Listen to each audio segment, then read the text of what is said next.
We are back from the junkyard, so let's take a look at all the cool stuff we got. All right, here we go. So this is a passenger seat. It is in really good shape. It's probably one of the better seats I've seen. No rips. I don't see any cracking in it. Just a really nice seat. So we're gonna use it.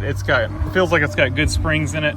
The driver's side seat, the upholstery was decent on it, but the springs and the bottom and the side bolster were definitely broke. The side bolster is pretty much flat, you know, on the inside, you know, where you would slide in, and of course the seat bottom was shot. So I made the decision just to grab the passenger seat. That seemed like the best option, and we will either, you know, switch the tracks and put it in as is, or we'll see what we can do by, you know, mix matching pieces off of one of my other seats, probably the one out of the parts car, so I'm not messing up the seat that's in the car right now. All right, so we got the seat covered, or the seat, got a seat, and let's move on to other stuff I got. And then we'll do a tally, and I'll go through all the prices of everything afterwards. So I grabbed this. This is an aftermarket power antenna that was on that car.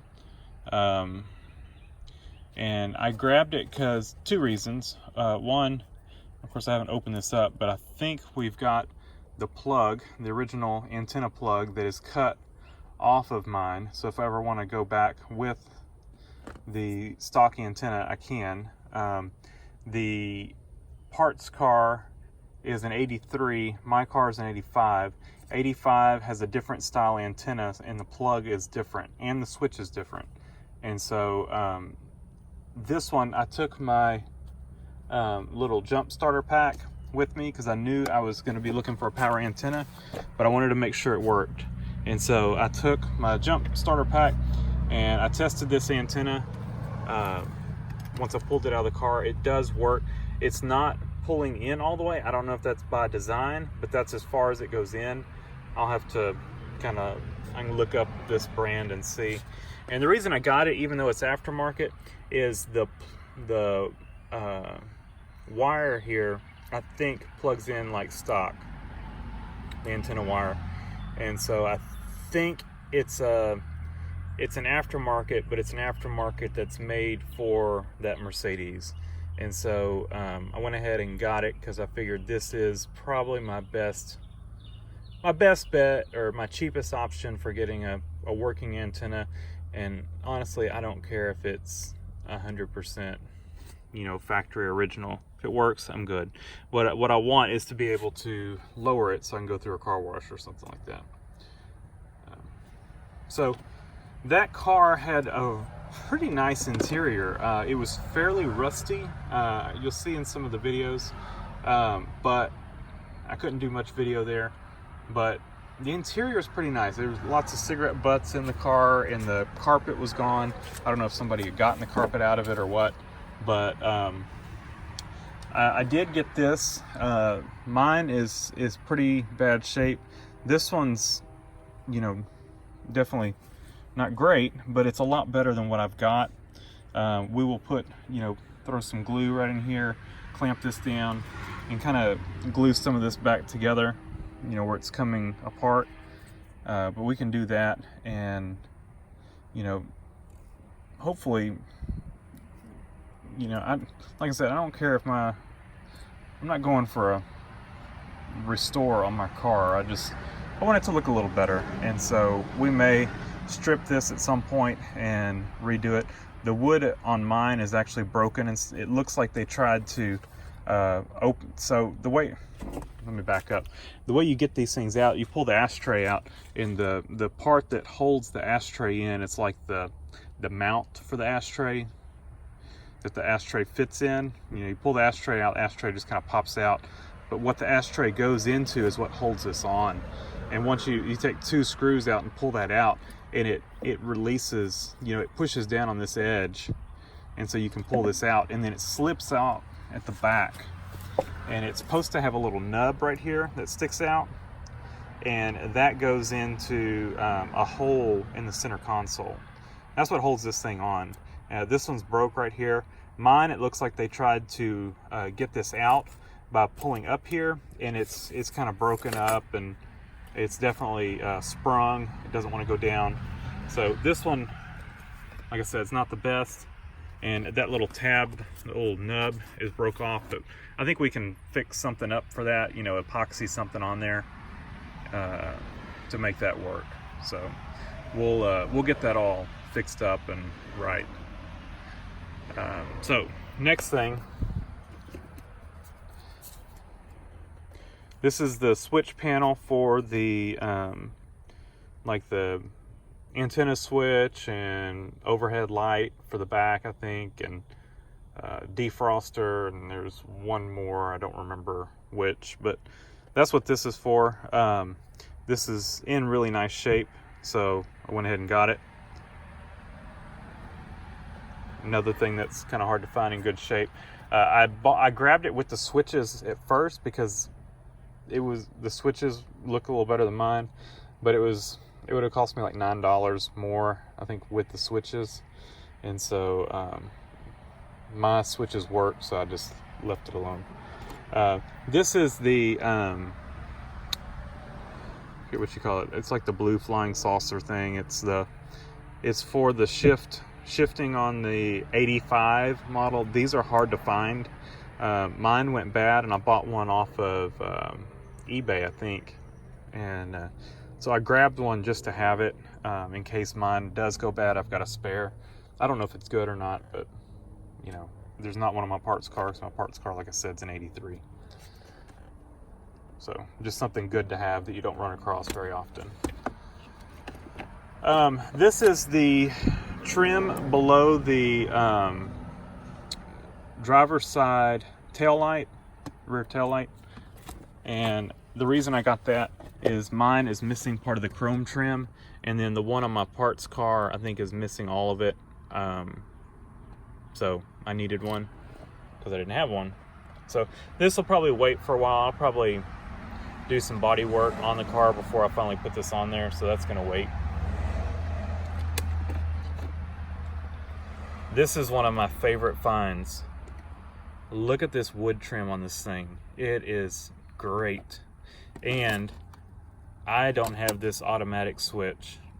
It is missing on mine, or the little you can push it in. The switch is there, but not the button part of the switch is gone off of mine, and it was gone off the parts car. So you'd have to get something in there to push it, because this was missing. But the buttons on this are really nice. The thumb wheel is really nice, and the colors are decent on it. It's got a little bit of fading on it. That may clean up. Like I said, there were cigarettes all on the bottom of the car, so that could be some nicotine. I might try to use some maybe a mild detergent and see if that'll come clean. But really nice. And I went ahead and grabbed all of it, like I said, because it is in really nice shape, and the buttons are all really nice, and mine are not, and the parts car was not. So I'll probably go through this and kind of rebuild it, not rebuild it, but clean up all the connections, you know, with some deoxit, clean up the thumb wheel, some deoxit, and then just check over. Mine, I think, had some bad solder joints, if I remember right, that I repaired. So I'll go through this one, repair any bad solder joints, and we'll probably put this in my car. I've had some intermittent issues with the AC not working. I haven't troubleshot it any because it's hard to catch it when it doesn't work. It normally works, and so I think it's either this or still having an issue with the Klima relay. And so I thought about bypassing the Klima. Mine's in pretty bad shape. Had lots of bad solder joints and a burned up trace that I fixed. You know, I jumpered the trace and fixed that and fixed all the solder joints, but it's pretty rough. So could be that, or could be this, or it could be some other issues. But we're gonna clean this one up and kind of freshen it up and put it in the car. And kind of on that note is another Klima relay. and a cover for it. This one looks really good, and maybe it's just because it had that cover on it, but I'm wondering if it's a replacement. I'll have to see if I can find out if there's some way to read a date code on these things, but that one definitely looks a lot better than mine did, and it may just be because it had this cover on it. So I got the cover and I got the relay, and that just seemed like another, well, like I said, it's another kind of 85 only. I mean, they may have used them later in different models, but as far as the 300D, you know, it's 85. So needed to get that. Nothing else, just for a spare. Let's see, what else we got here?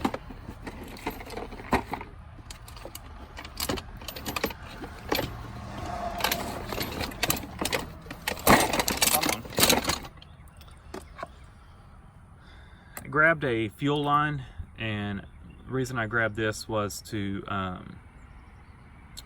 two reasons. One, I think I read on one of the injection timing things, somebody said, I think I've read where you can look for it when it bubbles up, but there's another method where you you know, where you actually put a piece of fuel line on it and wait for it to drip. And so I'm kind of thinking I could use one end for that, and the other end would be for my injector tester that I may eventually build. I've got all the pieces to build it except for the fuel line, so now I've got the fuel line. So figured while I was there, I'd grab that. Let's see what else to move this other piece out.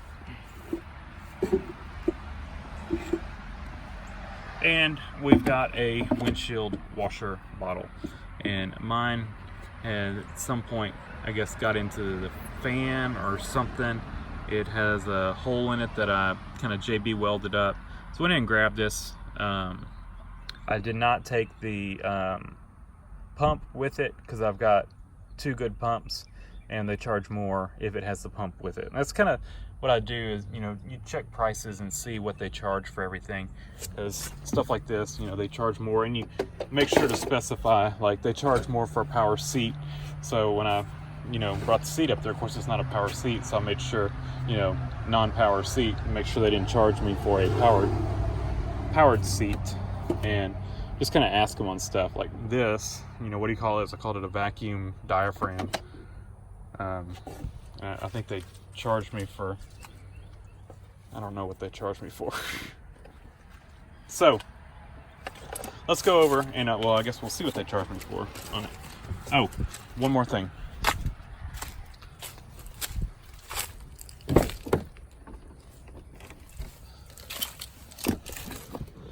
I grabbed this door panel, and the reason I grabbed it, it was in pretty good shape. It's got one spot down here where it's got a little bit of crack or a tear, and we may just kind of stick a little glue behind that and kind of fix it, or, you know, we may not use it. The main reason I got it is it's got a good pocket on it. Mine's got a crack about right here going down, and my parts car one, the tab that holds the pocket in, is broke off on this side, or maybe it's this side. It's one side. I think it's this side though. And so the pocket's flappy on that one, and it's broken on my other one. So I did not have a good door panel with a good pocket. So I went ahead and grabbed this one because it was a nice door panel, and to get the pocket off looked like it would maybe break the pocket. So I think we're going to use this door panel, and went ahead and grabbed everything with it. I don't know, you know, this may be a better handle than I've got, I don't know. And then of course I grabbed all the little trim pieces and stuff that go with it. So that was a good find. Mine's also missing that piece. And so, all right, let's go through what I paid for everything. So that door panel, I paid $11.58 for it. I thought that was a really good deal. The washer reservoir without pump, $3.96. This plastic molding, I think this is the exterior molding, $3.33. This molding, They marked it as plastic, but I think it's the center console molding. I paid $3.33 for that as well. Power antenna, I paid $9.69 for it, and a $3.50 core charge on it. Why they charge a core charge on a power antenna, I have no idea. So about $13 on that, which I felt like that was worth it. Like I said, I tested it, seems to work. I don't know if it's supposed to return all the way, but if it is and it's not, I will look into that and probably get it working. This molding here was the switch panel, the dash panel, you know, the one that holds the wood trim, that holds the defroster switch and power antenna switch and all that. 78 cents. This is the AC controls with the wood trim, $9.06. And so I figured, you know, I wanted the wood trim, and so I figured, you know, might as well just get it all together and leave it together and buy it like that. Cheapest option, I think. The climber relay, they charged it as just a relay, $7.14.